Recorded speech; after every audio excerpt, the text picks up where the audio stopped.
The Breen are a fictional extraterrestrial species that feature in the Star Trek science fiction franchise. They were first mentioned in The Loss, a fourth-season episode of Star Trek: The Next Generation that first aired in 1990. To them were made in several other Next Generation episodes, but they did not appear until the 1996 fourth-season Star Trek Deep Space Nine episode, Indiscretion. On Deep Space Nine, they played a significant role in the final story arc of that series in 1999, during which much information about them was revealed. The Breen's true appearance remains unrevealed to viewers, as they have never been seen on screen without the helmets. Production information. The Breen were first mentioned in The Loss, a fourth-season episode of Star Trek: The Next Generation that first aired in 1990. The episode established their race as one of several alien species to be unreadable by empaths, much like the Ferengi. To them were made in several other Next Generation and Star Trek Voyager episodes, but they were not seen on screen until the 1996 Deep Space Nine episode, Indiscretion, which aired as part of that show's fourth season. In that episode, they were depicted as running a mining facility from which Gul Dukat and Major Kira rescued Dukat's daughter, Tora Zeel. According to DS9 writer-producer Robert Hewitt Wolfe, after having previously been treated as red herrings since their first mention on Next Generation, and as a running joke by the production staff because they were these people who were out there, who were dangerous but were never really responsible for any of the trouble going on. They would finally be used as the villains in an episode. Their true appearance would be concealed beneath masks, according to writer-producer Ira Steven Behr, because I wasn't really in the mood to come up with a new alien race. So I said, let's not see them. Let's just put them in costume because they normally live in the cold. Single quote, quote. The look of the Breen masks, which includes a snout, was derived from the visual suggestion that they are a snouted species, like an Arctic wolf. However, it also looks like the mask Princess Leia wore for her failed attempt to rescue Han Solo from Jabba the Hutt early in Return of the Jedi. The Breen costumes were problematic for the actors playing them, since they made both seeing and breathing difficult. There was only a single small hole in the beak, about 8 inches from the actor's nose, according to stand-in and stunt double Todd Slayton, who played Thotgor. The costumes also included big, clumsy boots, and the outfits were layered like an armadillo, making movement difficult. The helmets, which were complicated to put on and remove, were held together with magnets, and were prone to falling off when someone bumped into them. The switches for the lights on the helmets were inside the helmets, requiring the actor to remove the helmet to turn the lights on and off. For reasons unknown to production personnel, the 9-volt batteries that powered the lights only lasted minutes before burning out. In keeping with the Breen as a mysterious race, the sounds of the Breen's speech were inspired by the Lou Reed album Metal Machine Music, which the post-production sound staff were instructed to listen to when creating the electronic cackle that served as the Breen's voices. History and culture. The Breen homeworld is called Breen, according to the 1999 Star Trek Deep Space Nine episode, Till Death Do Us Part, and was said to be a frozen wasteland in Indiscretion. However, in the 1999 episode, The Changing Face of Evil, it was stated by Wayun that it is in fact rather temperate. Among the Breen, pregnancy at a young age was a common occurrence, according to Elogium, a 1995 second-season Star Trek Voyager episode. However, it has not been established what is considered young in the Breen culture. The Breen have no blood. How the functions normally carried out by blood in other species are carried out in Breen physiology has not been revealed. Although the Breen diet is unknown, Lieutenant Commander Worf and Ezri Dax were given algae paste when they were prisoners of the Breen in Till Death Do Us Part. Historically, the Klingons were among the first to discover the consequences of underestimating the Breen, as revealed in Till Death Do Us Part. During the Klingon Second Empire, Chancellor Moga ordered an entire fleet of Klingon warships to invade and conquer the Breen homeworld. The fleet never returned and was never heard from again. The Romulans have a saying, "Never turn your back on a Breen." This adage was first stated and illustrated in the 1997 fifth season Deep Space Nine episode, By Inferno's Light, in which a captive Breen grabbed a disruptor pistol from the holster of a Jim Howard guard, whose back was turned to him in a Dominion asteroid prison, and used it to disintegrate two Jim Howard guards. The Breen in question had not done anything besides sit quietly up until that point, giving no indication that he would be a threat.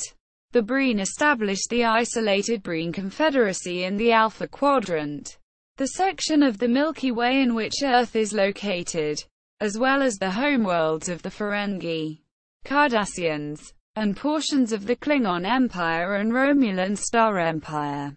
The Breen established outposts near the Black Cluster.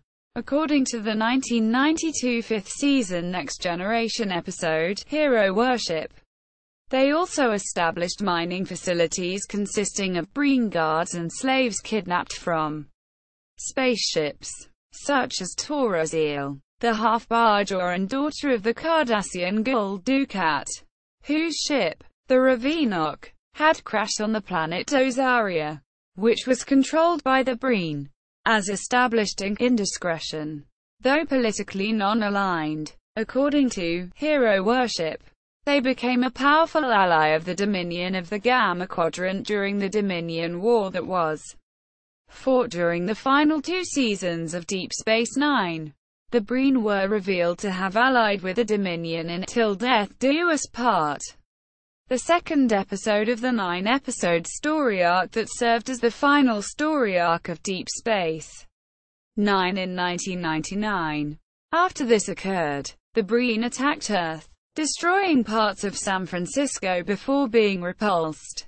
They also proved a powerful foe during the Battle of Chintoka, in which they fought alongside the Cardassians and Dominion against an alliance of the Federation, the Klingon Empire and the Romulan Star Empire. During this battle, the Breen helped destroy a fleet of Alliance ships, including the USS Defiant. The Breen also assumed great responsibility in military matters. The leading representatives of the Confederacy to the Dominion, called Thots, apparently similar in rank to General, such as Thot Gore and Thot Pran, were given more powers, much to the bitterness of Legat Damar, the leader of Cardassia, another major Alpha Quadrant power that had earlier joined the Dominion. This was one of the factors which led to Damar changing sides and leading a rebellion to free Cardassia. After the Cardassians turned against the Dominion and the Breen were defeated in the Battle of Cardassia Prime in Deep Space Nine's series finale, What You Leave Behind. The Breen's status with respect to the Dominion after this has not been mentioned on screen since What You Leave Behind, and is therefore unknown in canon. Also non-canon. David Mack's 2010 Star Trek Typhon Pact novel, Zero Sum Game, establishes that the Breen Confederacy is made up of many separate species, all of which wear suits to disguise their appearances and subsume their identities into the Breen name. The known Breen species are the Amoniri, whose bodies have no blood and which require refrigeration in their suits to survive; the Fenrisal, whose pronounced snouts give shape to their traditional Breen helmet; the Paklu, who have four-lobed brains that can't be read by most telepathic species. The Silwan, whose appearance is most human-like of the Breen subspecies.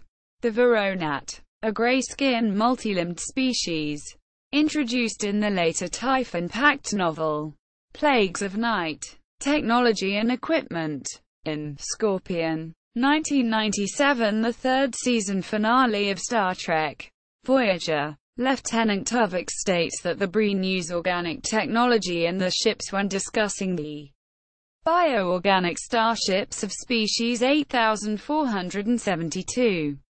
Their ships are armed with cloaking devices and disruptor-type weapons. According to Hero Worship, in Star Trek Generations, Riker mentions the Breen as one of only 3 species with access to Type 3 handheld disruptors. During the Battle of Chintoka, a Dominion war battle that occurred in the episode The Changing Face of Evil, the Breen employ an energy-dampening weapon that could shut down all systems on Alliance ships. The Klingons subsequently discover an engine modification that renders Klingon ships immune to this weapon, though it does not work on Federation or Romulan ships since they are powered differently. The Breen used this weapon to great effect, completely immobilizing the USS Defiant and a fleet of Alliance ships, allowing the Breen to destroy them at their leisure. The helmet of the Breen suits consists of a visor that either glows green or has small green and red lights on it, and a detachable beak. The Breen suits come in 2 types. The first is a standard suit that is worn by most of the Breen. The second is a more ornate version worn by Thots or other officials that has gold lining and distinctive gold stripes running down the top of the helmet and the beak, as seen in later episodes of Deep Space Nine, such as Strange Bedfellows. The non-canonical book Legends of the Ferengi claims that the Ferengi were sold warp technology by a Breen they called the Masked Breen, because they did not know the Breen all wore masks. In return, they gave the Breen both poles of Ferengina, several comets, and a frozen moon. Other appearances. A Breen participated in the Paleo on Deep Space 3. According to Interface, a 1993 7th season Next Generation episode, Breen privateers attacked Free Haven, a Bajoran colony, in To the Death. A 1996 4th season Deep Space Nine episode, a Breen appeared on Star Trek Voyager as a hologram enhanced by the Hirogen. In the 7th season episode, Flesh and Blood, the Breen function as a common recurring enemy for the Federation and the Klingon Empire in Star Trek Online. One of the main characters of the Star Trek pilot, Star Trek Renegades, is a Breen. In the 5th season episode, Hero Worship, of Star Trek The Next Generation, the Breen are suspected of destroying a Federation science vessel. Breen at Memory Alpha, a Star Trek wiki.